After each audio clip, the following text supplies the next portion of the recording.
Pokrovsk. The city of Pokrovsk in Donetsk region right now currently is probably the most hellish place on the earth because the most fiercest battles of the Ukrainian-Russian war on the whole front line are taking place right now in the Pokrovsk region.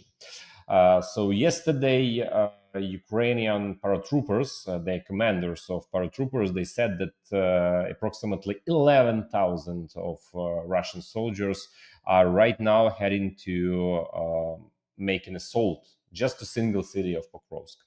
About this, and not only this, I'll be talking today in the recent and in the freshest overview of the front line as of October the 30th. So please, friends, like this overview, share it, subscribe, and leave your comments just below the video. Let's begin.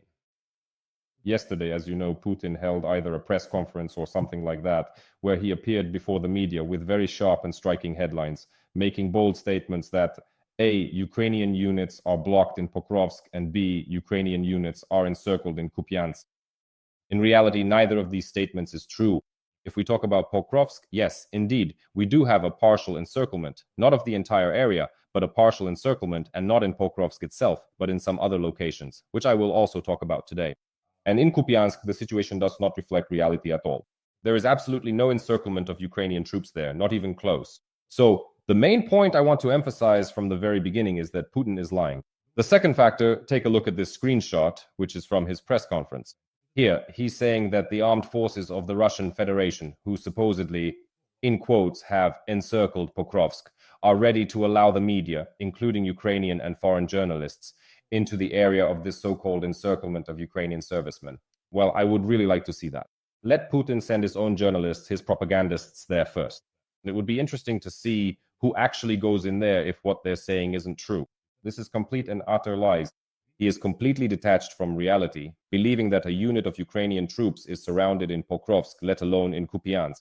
In other words, what's happening now is just a dumb, clumsy information psychological operation by the Russians. They are layering, piling on top of us on all the energy strikes they are carrying out against us, which are very complex, to be honest, and maximally complex.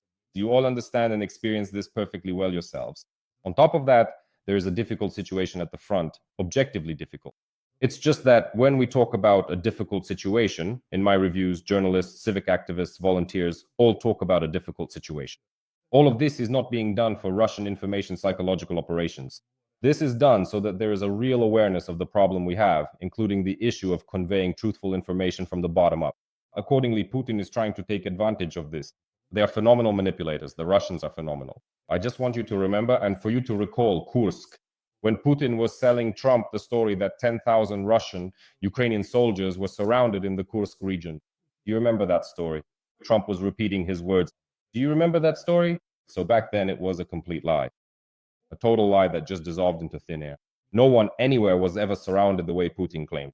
And now he's starting up the same old tune again, blatantly running an information operation about the situation in Pokrovsk and Kupyansk. That is, we need to demand certain management and organizational decisions by highlighting the situation in Pokrovsk. We shouldn't fool ourselves with an unrealistic picture. On the contrary, we need to understand the reality of the situation. But falling for Putin's information operations, no, that's something we must not do. And with this, I begin today's review. So what's happening in Pokrovsk? Being in constant, almost 24/7 contact with the units right now, I can tell you, friends, the critical nature of the situation has not improved. The situation continues to be critical. Russian infantry continues to infiltrate into Pokrovsk. This is no secret. The main routes, the routes of their advance. Let's even recall a bit of the chronology. From the very beginning, the Russians started infiltrating into Pokrovsk. This was back in July of this year, when the Russians entered through the village of Zvirov, passed through Pershe Travnya, and advanced into Pokrovsk. At the time, it seemed that these were just separate sabotage and reconnaissance groups that wouldn't pose any significant threat to us. But it turned out, and now we understand this, even back then, in July of this year, the Russians were probing for weak spots in our defenses. In other words, they were identifying which routes they would use to carry out these infiltrations in the future. Then the number of these infiltrations multiplied and increased. Through Zvirove, they began to reach the southeastern outskirts of Pokrovsk. Then the opportunity arose to infiltrate Pokrovsk through Kotlin along the railway as well. And that's how they started appearing in the city center near the railway. In some places, these movements took place in a very covert manner, without engaging in combat with our servicemen, so that at some point the Russians could reach a certain critical mass in the city. Now, they have reached a critical mass in the city, but even despite this, to be objective, we can't say, and this explains those large gray zones you now see in Pokrovsk. Why are they gray? Why does someone say they're not red? Why doesn't Deep State color them red? Because there is no way to say that the Russians have established final total control over any of the city's districts. They are infiltrating there. They have a chaotic, rather sporadic presence. Their main task as of today, thanks to their large numbers, is to try to mine the roads, identify our movement routes, disrupt our logistics, and operate drones inside the city. Furthermore, they also engage in firefights with our rear units, acting as drone operators or mortar crews, for example, mortar teams. These situations also occur already in Pokrovsk. Accordingly, this is now the main objective of the enemy. For now, they do not have full control over any particular district of the city. Currently, the only relative control is over the logistics route that runs from Zvairove along the road to the central districts of Pokrovsk. This is that kind of corridor. And the most important task to resolve the situation here is precisely to close this window, this opportunity for the enemy to infiltrate. Because everything the enemy does with its great presence in the city, in turn, with its chaotic presence, disrupts our defense. The disruption of our defense is a terrible thing that prevents Pokrovsk from holding together as a solid front line, because no one knows exactly where the enemy is, where they have planted mines, or where their ambushes might be. All of this creates tremendous chaos and demoralization.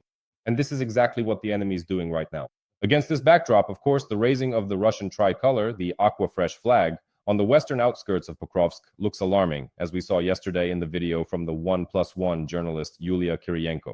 However, the flag hung for only an hour, as reported by Deep State, showing that at 9:40 the flag was raised, and at 10:40 yesterday the flag was knocked down with the help of a drone from Magyar's birds. Immediately addressing all the skeptics who ask why this was done with a drone and not by one of the assault troops, and why they say drones that people are raising money for are being used for such nonsense as hanging flags. This is not nonsense. This is symbolism. This is important because which flags are hanging has an impact on the soldiers' psychology. And that flag needed to be taken down. Sending in an assault trooper is actually very dangerous. It's easier to do this with a drone. Believe me, this is far from the biggest expense you could possibly imagine. Accordingly, for many, the presence of the enemy, seemingly just by hanging flags on the western outskirts, seemed like a significant problem. I'll put it this way. It's not a significant problem, at least for now, because, well, they ran in there, then ran away and kept running, and our servicemen are destroying them there. A much bigger problem, God forbid, would be another factor. If the Russians from this location, and honestly, this worries me much more, and there are already some warning signs appearing that this is starting to happen. If the Russians from here make it directly to Hryshyne, Hryshyne is our only logistical location that supplies and sustains Pokrovsk in this section of the front. Hryshyne is, so to speak, the backbone of our logistics in this regard, because the logistics in Pokrovsk, or rather even in the surrounding areas, are pretty lousy, especially, let's be honest, in this area. Around Lisivka, Suky Yar, and Novopavlivka, logistics are almost non-existent. It's impossible here. Yesterday, Deep State reported that the enemy is in some places already reaching as far as Rivne. Their groups are being spotted here. Their groups are being spotted in Myrnohrad as well, despite the fact that the East military grouping denies its own previously released information, claiming that there are supposedly no troops in Myrnohrad. In reality, they do appear, and enemy sabotage groups are being eliminated time and again. Yesterday, it was the soldiers of the 79th Air Assault Brigade who destroyed enemy sabotage groups that were trying to infiltrate Myrnohrad from various directions. From Krasny Lyman, from Novoekonomikne, from Myrol-Yubaivka, from Bokomoskovsky, and from Promin. They are attempting to infiltrate Myrnohrad, and some of the occupiers have already been spotted not only in Myrnohrad, but also in Rivne, and of course in Pokrovsk as well. Under these conditions, everyone clearly understands that this area south of these districts is effectively cut off from logistics. And that's the worst part. This location, which is highlighted with a yellow rectangle, in my view, is the worst situation. Which units these are, I won't say for now. I won't say publicly, although I think it's already starting to become somewhat public knowledge which units these are. But the situation here is truly critical, and here we can talk about the logistical and operational encirclement of our units. But to speak the way Putin does about the entire Pokrovsk and Myrnohrad agglomeration, no, that does not correspond to reality. As for the enemy and Myrnohrad, by the way, we also need to be honest about Myrnohrad. Serhiy Stonenko, a well-known volunteer, wrote about this yesterday, saying that the chaos in Pokrovsk is preventing logistics from reaching Myrnohrad. That is, vehicles are no longer entering Myrnohrad, while at the same time the enemy is attacking with equipment, mechanized equipment. Footage of such repelled attacks was shown yesterday by the 38th Marine Brigade, which is also holding the defense here. Here you can actually see this footage showing enemy equipment being destroyed right on the approaches to Myrnohrad. The drone operators of the 38th Marine Brigade are the ones doing this. The defense here in all these areas is extremely difficult right now. But under no circumstances should anyone underestimate the efforts being made here by the armed forces of Ukraine, because some people start saying, that's it, they're giving up Pokrovsk, they're giving up Myrnohrad. They're not giving them up. Giving up means surrendering without a fight. Right now, there is even a theoretical tendency towards, not a tendency, sorry. The tendency can always get worse or better. There are options to improve the situation. The question is how this can be done. This can be done in such a way that, first and foremost, the breach from Zvirovi from the south must be closed and the enemy must not be allowed to infiltrate further through these areas. That's the most important thing.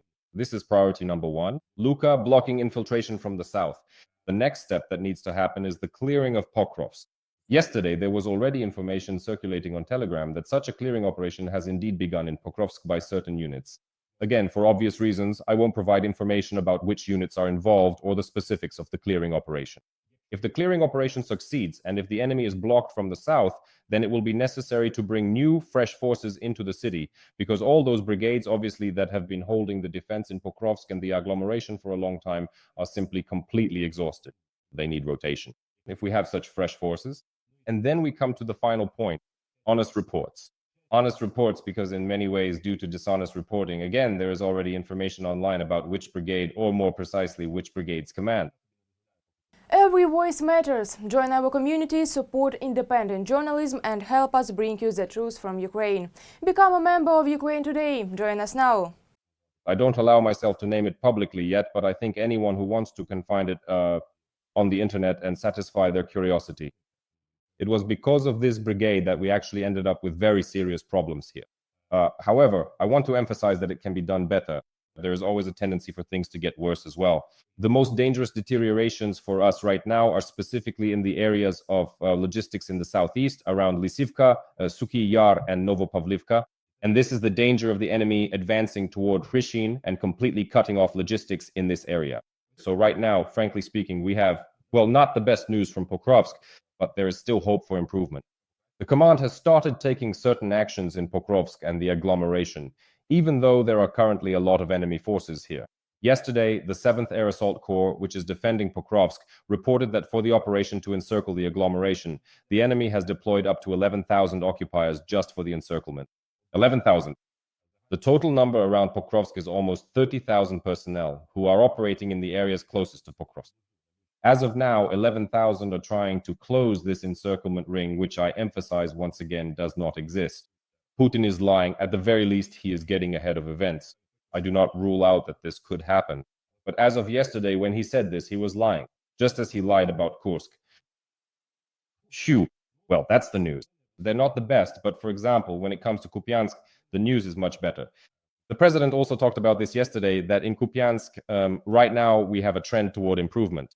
Well, at least what we can publicly see and say about Kupyansk is that there is a trend toward the situation not getting worse, right? The enemy isn't advancing further into the city. At least we aren't seeing that happen.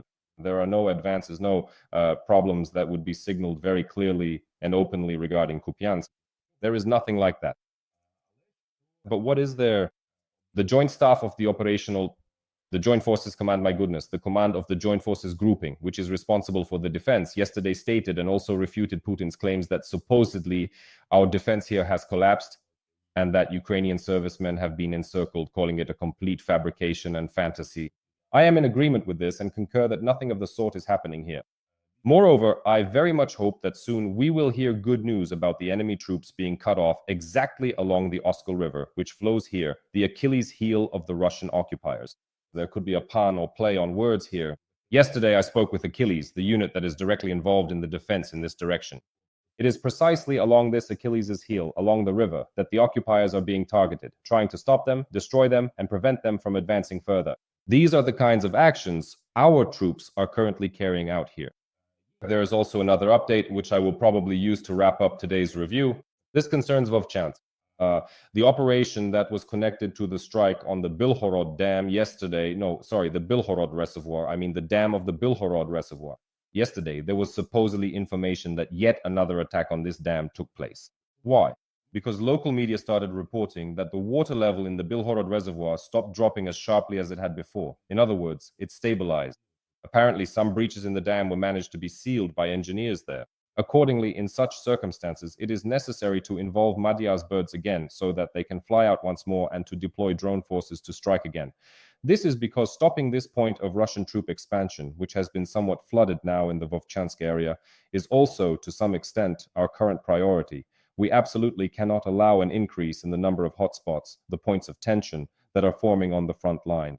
Neither in Vovchansk nor any worsening of the situation in Lyman, Kostiantynivka, Siversk, Mala Tokmachka, or in the Oleksandrivka direction, where unfortunately certain advances deeper into our territory by the enemy are also continuing, can be allowed. But of course, today the main focus is on Pokrovsk. And this attention must be maintained because Pokrovsk, well, it's hard to overestimate its importance for our overall defense. Right now, this is the number one point, the focal point attracting the main attention of everyone, of the entire front. So, friends, that's how things stand for us. Thank you for your attention.